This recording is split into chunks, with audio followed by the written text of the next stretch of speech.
Hello, this is John, Juliet Oscar November, back again, talking about the Tribe of G Great Loop videos. There we go.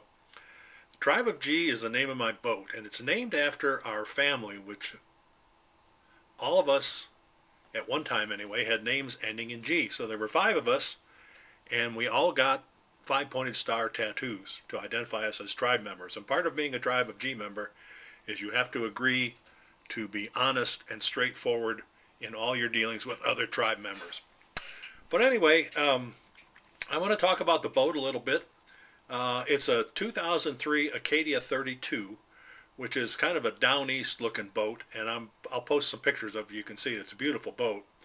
It was built in Cape Coral, Florida. I bought it in Kemah, Texas, which is kind of near Galveston, I think, south of Houston a little ways. It looks nice, and it turns out she needed a lot of work. Some necessary, but some just to boost my confidence. The previous owner bought a new propeller because the one that was on it when we surveyed it had a big ding out of it, and put new zincs on it. And then I foolishly said, well, I'll take care of the rest. Little did I know the expense I was committing to. Oh well, she's a beauty.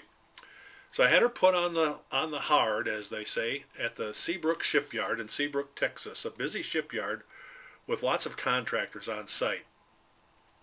OJ's Marine, who is run by a guy by the name of OJ something, old guy, been in the marine business for years, had his office right there. He did the following. He installed a new prop. He installed a Dickinson propane stove and propane tank so I can make coffee and cook. Two-burner stove. It's really nice. Rubbed out and waxed the hull. Painted the bottom with ablative paint. This is necessary since she's going to be stored in dry rack storage in Apalachicola until I get ready to leave. And traditional hard bottom paints, once they're out of the water for about 3 days, they lose their ability to reject marine growth. He installed an additional 12-volt cigarette lighter plug, so I'll be able to charge my iPad, which I'm going to use as a navigational device, and my phone and stuff like that. It already had one, but just two of them seemed like a better idea. I also have a little fan that I bought the other day that I'll be able to plug in there and blow some cool breezes on me if I need to. He installed two new 4G absorbent glass mat batteries. They're big batteries. They're probably, I'm going to say they're close to 3 feet long. The space wasn't big enough for 8Ds, which are gigantic. Supposedly he fixed the raw water washdown, but that still doesn't work, so I've got a guy in Apalachicola who's going to fix that. He installed a thing called a sal cutter. It's a sacrificial zinc right in front of the propeller, but it has teeth on it so it cuts lines. If you run over a crab pot, and Florida is full of crab pots, I wanted to put a set of what they call spurs on there, which I could have done, but then that would not have allowed me to have a zinc, a sacrificial zinc, right by the propeller, and you really need that. What they do is they're made out of zinc, and zinc is much more is less noble. If you go back to your chemistry days, and so the zinc gets eaten away by electrolysis before the propeller and other metal parts of the boat do.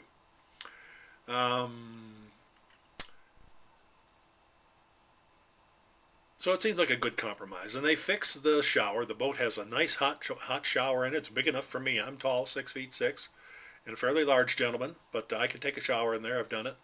And the hot water, interestingly enough, stays hot from the engine as well as when you're plugged into shore power. So I'll be able to run all day and then anchor at night and take a hot shower, which will be nice. I normally take my showers in the morning, but I think I'm going to switch tonight since the water will be hot when I get done running all day.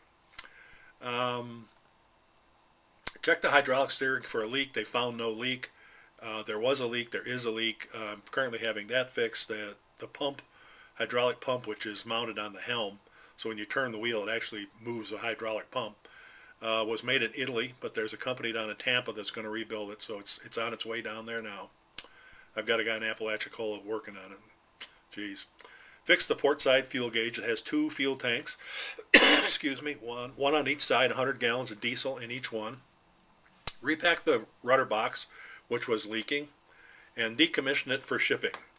And the whole deal was $7,750 and change, which was kind of took my breath away. But anyway, they did all this work that was necessary.